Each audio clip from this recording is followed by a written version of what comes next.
I still remember the night I heard the landlord's footsteps in the hallway, even though he was supposed to be gone.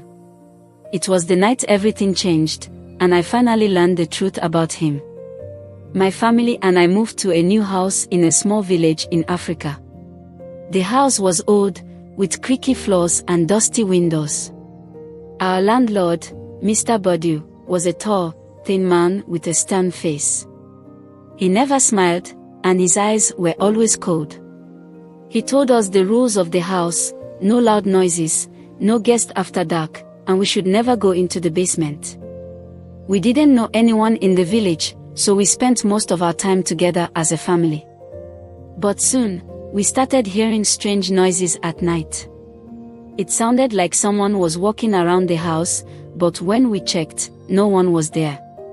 My little sister, Amina, said she saw shadows moving in the hallway, but we didn't believe her.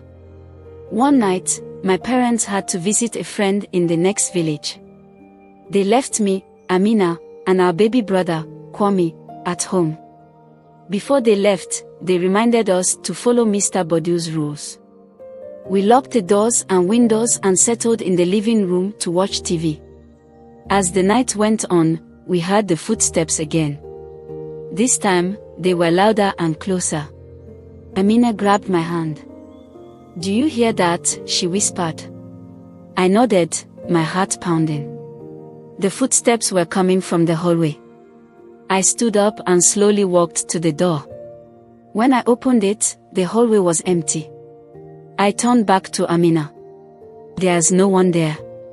Suddenly, the footsteps started again, this time coming from upstairs. We looked at each other, scared and confused. I decided to go upstairs to check. Amina followed me, holding Kwame tightly. As we climbed the stairs, the footsteps stopped. We reached the top and looked around. The hallway was dark and silent. "Maybe it's just the house creaking," I said, trying to calm myself. But Amina shook her head. "No, I saw someone. It was Mr. Bodu." I frowned. "Mr. Bodu doesn't live here. He lives in his own house." Amina's eyes were wide with fear.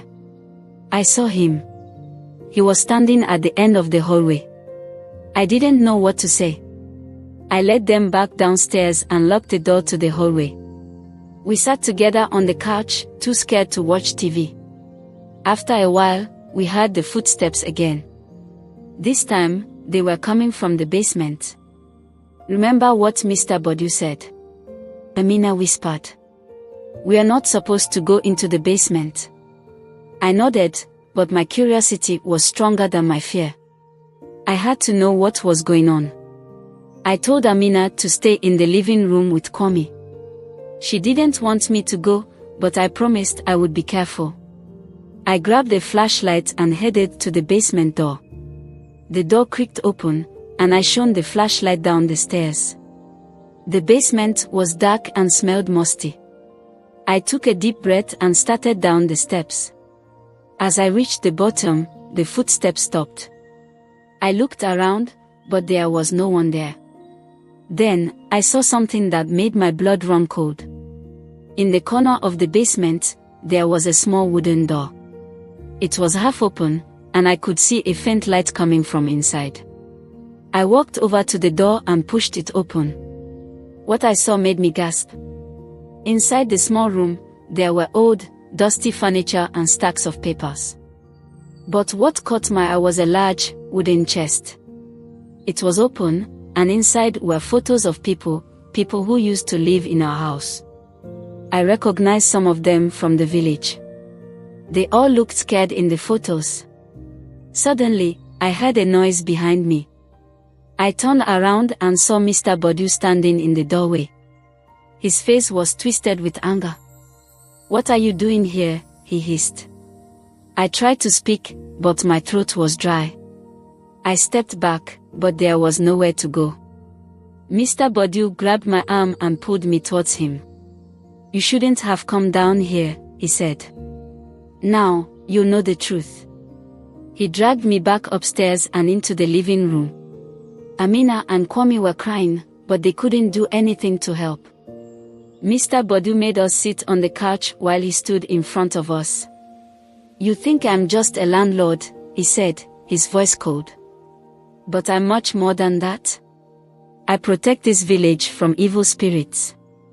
The people in the photos were taken by the spirits, and I had to make sure they didn't come back."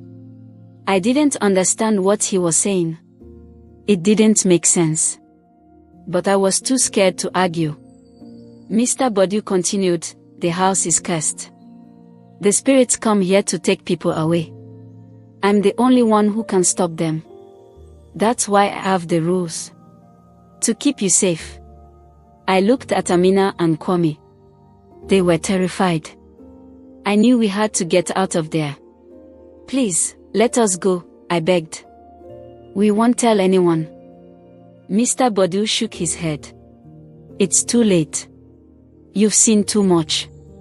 Now, you have to stay here." Just then, we heard a noise outside. It was our parents coming home. Mr. Bodu's face changed. He looked worried.